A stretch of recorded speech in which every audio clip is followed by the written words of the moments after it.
Σας καλωσορίζω στο κανάλι μου. Σήμερα θα περιηγηθούμε στο κάστρο του Αγίου Γεωργίου ή αλλιώς κάστρο Πολυφεγγούς, το οποίο βρίσκεται σε απότομο χαρακτηριστικό ύψωμα έξω από την πόλη της Νεμέας.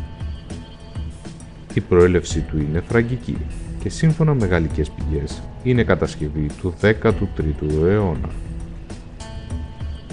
Το 1320 ή την άνοιξη του 1321 κατελήφθη από το βυζαντινό στρατηγό Ανδρώνικο Ασάν, ενώ το 1458 πέρασε σε Οθωμανική κυριαρχία και έμεινε αναξιοποιητό.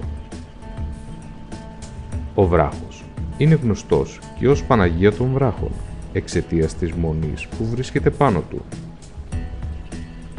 Τέλος, ήκμασε το 19ο αιώνα, ενώ συνέβαλε καθοριστικά στον αγώνα της Ελληνικής Επανάστασης.